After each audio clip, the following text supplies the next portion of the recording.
Joshua Van အတွက်ပြဿနာက Manor Cape လားတဆူရိုးထိုင်ရတာလား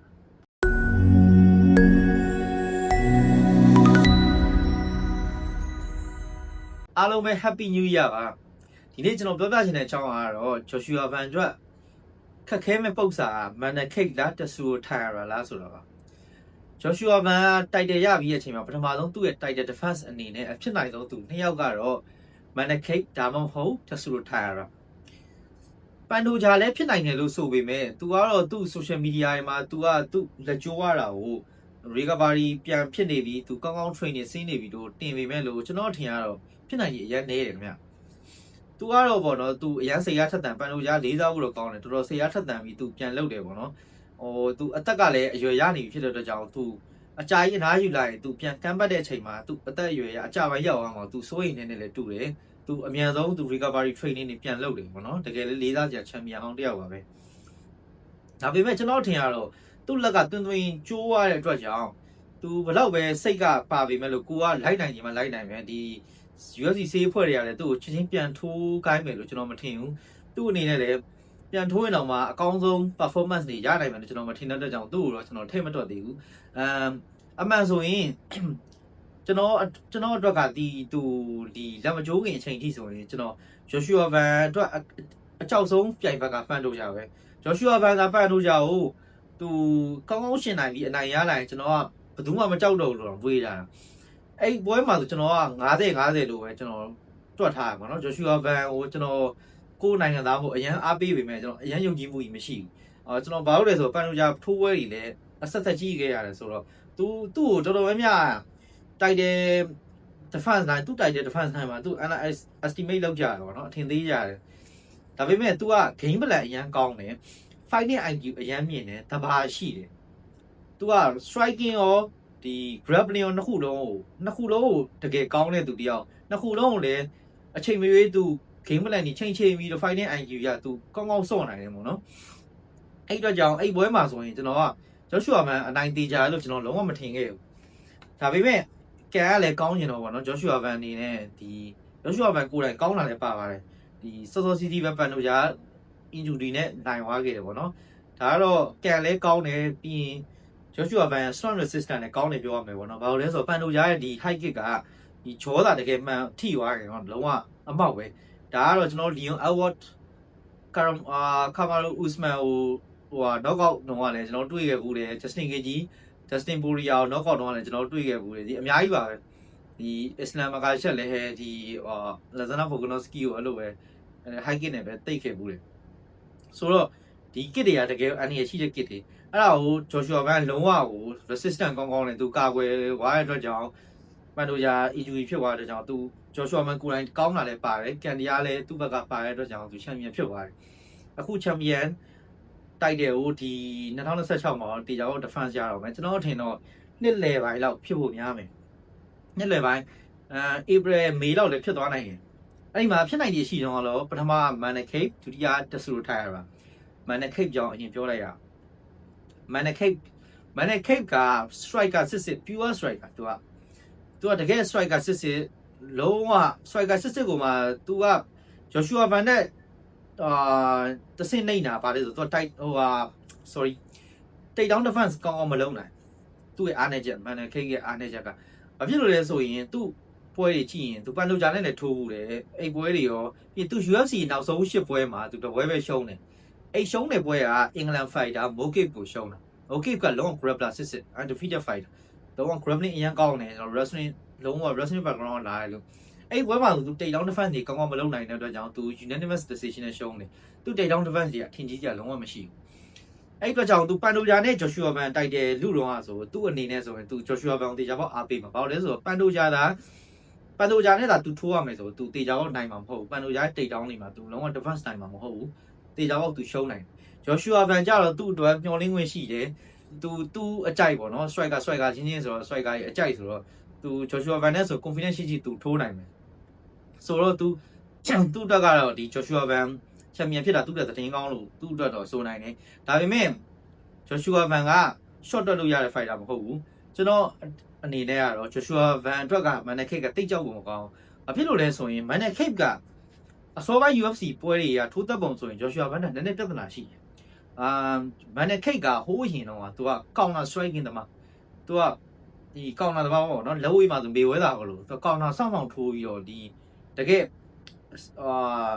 counter shot တွေအရန်ကောင်းနေဗျာသူစိတ်ရှိရှိနဲ့သူကဘယ်တော့မှ aggressive လိုက်ထိုးတာမဟုတ်ဒါပေမဲ့နောက်ပိုင်းပွဲတွေမှာသူပုံစံကလေဘယ်လိုပြောမလဲအတန်းရှင်းလိုချင်လို့လားမသိထိုးသက်ပုံကလည်းလုံးဝ aggressive ဖြစ်တယ်ပြီးရင်ထိုးသက်ပုံနဲ့မဟုတ်သူ့ရဲ့အပြုတ်မှုတွေလည်းအရန် aggressive ဖြစ်တယ်press conference မှာဒါစမ်းညာနဲ့ plain ထားညိတာဒါတိရဲ့လူလည်းတိကြမှာပေါ့နော် press conference နေတာရှင်းနေပွဲမှာဒါစမ်းညာနဲ့ပြဿနာတွေဖြစ်တယ်ထိုးမဲ့ကြိတ်မဲ့ဖြစ်တယ်နှစ်ယောက်ဒါစမ်းညာကိုလည်းပွဲပြီးတော့လို့ရောနော်သူနိုင်တဲ့ပွဲတစ်ပွဲပြီးမှလည်းလုံးဝ trust shot တွေပြောရတယ်ပြီးနောက်ဆုံးပါလဲသူ Joshua Van ကို trust shot တွေအများကြီးပြောရတယ်ဗောနော်မြန်မာပြည်သက်တွေဆိုတိမှာပါသူလုံးဝ trust shot တွေပြောရတယ်နောက်ပိုင်းသူအတန်းရှင်းလိုချင်တဲ့ပုံစံပေါ်တယ်ဗျ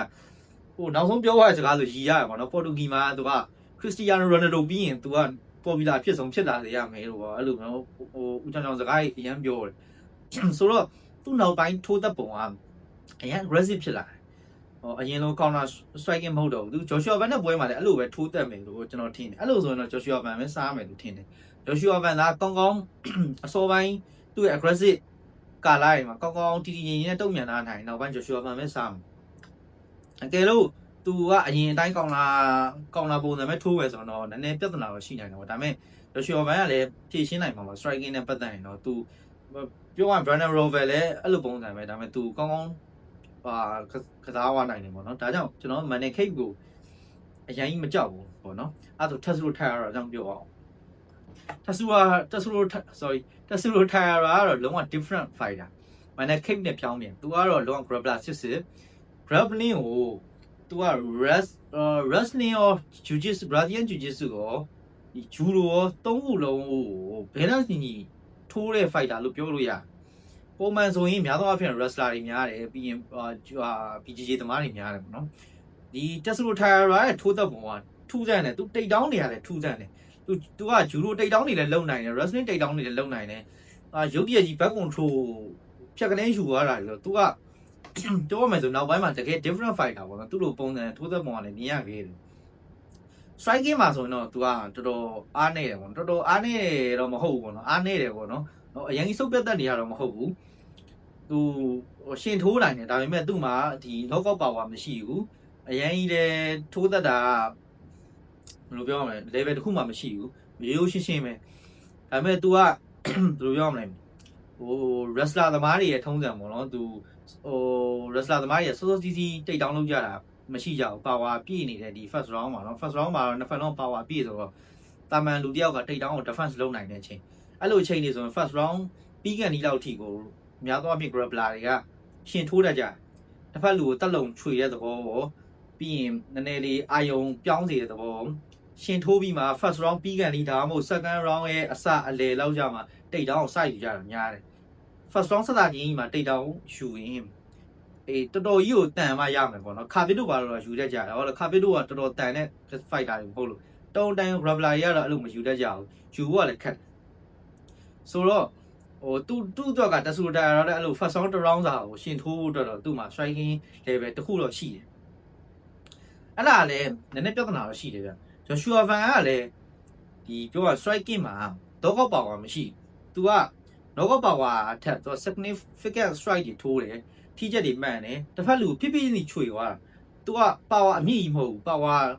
ဟိုမီလီယံလောက်နေပဲသူကဖိဖိနေချွေထိုးပြီးတစ်ဖက်လူကထိုးကန်များပြီးတော့လုံးဝဘယ်လိုပြောရမလဲချွေသွားတာပေါ့ပဲဟိုထိုးခံပါများတော့ပိုင်းနဲ့နောက်ဆုံးဘာမှမကြံတော့အချိန်မှာသူအနိုင်ယူတယ်အဲ့လိုပုံစံမျိုးပေါ့လုံးတစ်ဖက်လူလုံးပေါအောင်လုပ်တဲ့ပုံစံမျိုးပေါ့ဗျာအဲ့လိုအနေထားမှာဒီ first round မှာတော့သူက Joshua Van knockout လုပ်နိုင်ကြီးမရှိဘူး knockout လုပ်နိုင်တဲ့ power မရှိဘူးအားကြောင့်တဆူထားရတာအတွက်အဲ့အတွက်ကတော့သူ့အတွက်ဟိုအားသာချက်လို့ပြောလို့ရတယ်ပြီးတော့တိတ်တောင်းမှာကျွန်တော်တို့ Joshua Van ကတိတ်တောင်း defense အရန်ကောင်းတယ်သူဒါတချို့တွေကပြောJoshua Van ကိုဒီပေါ့နော် grappling ကိုမြင့်တင်တယ်ပေါ့တစ်စိမ့်မြင့်တင်တယ်အမှန်တကယ် Joshua Van grappling wrestling ကကောင်းပြီတာသူတကယ်တိတ်တောင်းယူမယ်ဆိုတာမန် Manel Cake ကိုတော့သူဂိမ်းမန်ကောင်းနေဆိုသူတိတ်တောင်းဟိုတွားပြီးဆော့လို့ရတယ်သူ့ရဲ့ grappling ကကောင်းတယ်သူက striking ကိုအားသာလို့သူကြိုက်တဲ့ striking နဲ့ပဲထိုးနေတယ်ပေါ့နော်သူ grab နေရနေနေတဲ့တဲမှာလုံးဝမပါဘူးဒါပေမဲ့ပြဿနာတက်ဆူလိုထိုင်ရတာက wrestler တက်တက်မဟုတ်သူကဂျူလိုလည်းရတဲ့အတွက်ကြောင့်ဂျူလိုတိတ်တောင်းနေရ wrestling တိတ်တောင်းနေတယ်မတူဘူးရပြောရရင်တော့ပညာရှင်တွေဆိုသိမှာပါမတူတဲ့အတွက်ကြောင့်ဒီ Joshua Van ဂျမန်ဖိုက်တာတယောက်နဲ့ထိုးဘူးသမီးရှိရှိနဲ့ကျွန်တော်နာမည်မေ့ပါအဲ့တယောက်နဲ့တော့လည်းမထင်မှပဲသူတိတ်တောင်းပေးလိုက်ရတာပေါ့ဘာလို့လဲဆိုတော့တစ်ဖက်လူကတော့ဂျူလိုတိတ်တောင်းယူသွားတယ်အဲ့ဒါကြီးကဂျူလိုတိတ်တောင်းကြတော့ပညာနဲ့လည်းဆိုင်သွားတယ်ပြီးရုပ်တရက်မထင်မှပဲဟောလောက်တဲ့အကွက်တွေဖြစ်တဲ့အတွက်ကြောင့်ဒီ wrestling တိတ်တောင်းအရန်ပိုင်နေ Joshua Van wrestling တိတ်တောင်းတကယ် level တစ်ခုမှရှိတယ်တိတ်တောင်း defense ကပေါ့လုံးဝကျွန်တော်မကြောက်ဘူးဗျပန်နိုဂျာနဲ့တော့ကလည်းကျွန်တော်တိတ်တောင်း defense ကိုမကြောက်ဘူးသူလုံနိုင်တယ်လို့ကျွန်တော်ယုံကြည်တယ်ဒါပေမဲ့တက်ဆူထိုင်ရာဒီ different grappling ပုံစံနဲ့လာတာအားကြောင့် Joshua Van သတိထားတဲ့အောင်တက်ဆူထိုင်ရာရုပ်တရက်ကြီးတောင်မှာသူ back control တွေကိုရုပ်တရက်ဒီ clinch ကနေယူသွားတာပဲကျွန်တော်တွေ့ဘူးလေတွေ့ဘူးတော့အဲ့ဟာနည်းနည်းကြောက်ဖို့ခေါင်းတယ်အားကြောင့်တက်ဆူထိုင်ရာနဲ့ Joshua Van ဆိုကျွန်တော်ကတက်ဆူထိုင်ရာခံမှန်းခတ်တဲ့ fighter ဖြစ်တဲ့အတွက်ကြောင့်ကျွန်တော်အနေနဲ့50-50လို့ပဲတွက်ရှင်တယ်ကျွန်တော်တို့ပို့ပြီးခတ်ခဲတဲ့ပုံစံလို့လည်းထင်တယ်ပေါ့နော်မန်နဲ့ cake နဲ့ဖြစ်ဖို့ကအခုလက်ရှိပိုများတယ်ကျွန်တော်ကတော့မန်နဲ့ cake နဲ့ဖြစ်ရင်ကျွန်တော်မကြောက်ဘူး Joshua Van ပဲစားရမယ်လို့ထင်တယ်တက်ဆူထိုင်ရာနဲ့ဖြစ်ခဲ့ရင်တော့ဒါကတကယ် Joshua Van တို့တကယ်တိုက်တဲ့ contender challenge တကယ်စမ်းသပ်ချက်တစ်ခုပဲလို့ထင်တယ်မန်နဲ့ cake ကိုနိုင်သွားလို့ Joshua Van ကစိတ်ချရတဲ့ fighter လုံးဝဘယ်သူလာမှုရောင်လို့ဆိုရယ် fighter level တစ်ခုလို့ကျွန်တော်တို့ကလုံးဝစိတ်ချလို့မရသေးဘူးတက်ဆူထိုင်ရာကိုနိုင်သွားခဲ့ရင်တော့ Joshua Van ကဒီ flyweight မှာ level တစ်ခုရှိနေပြီဘယ်သူလာမကြောက်ဘူးဆိုတဲ့ level တစ်ခုရောက်နေပြီလို့ကျွန်တော်ကတော့သတ်မှတ်ချင်တယ်အားကြောင့်ကျွန်တော်ကတော့တက်ဆူထိုင်ရာနဲ့ပူဖြစ်စေချင်တယ်သူ့ရဲ့တကယ်စမ်းသပ်ချက် challenge တစ်ခု title contender test အစစ်အမှန်ဖြစ်တယ်လို့ကျွန်တော်ယုံကြည်တယ်အဲ့ဘွဲဒါသူကောင်းကောင်း control လုပ်ပြီးထိန်းချုပ်နိုင်အနိုင်ယူရခဲ့ရင်သူက level တစ်ခုကိုမြင့်သွားပြီတကယ်ဟို greatest of all time champion တယောက်ဖြစ်လာဖို့အတွက်ကိုသူဆက်လန်းသွားဖို့အတွက်ကိုအရင်မခက်ခဲတော့ဘူးလို့ကျွန်တော်တို့ယုံကြည်တယ်အားကြောင့်ဘယ်သူနဲ့ဖြစ်မလဲဆိုတော့အခုလက်ရှိထိမသိသေးဘူးကျွန်တော်ကတော့ တက်ဆူထိုင်ရာနဲ့ပဲပို့ဖြစ်စေခြင်းနဲ့မန်နဲ့ cake ကတော့ Joshua Van ပဲစားဖို့များတယ်ကျွန်တော်တို့ထင်တယ်ဒါကျွန်တော်ရဲ့အမြင်သက်သက်ပဲဖြစ်ပါတယ်အားလုံးကိုကျေးဇူးတင်ပါတယ်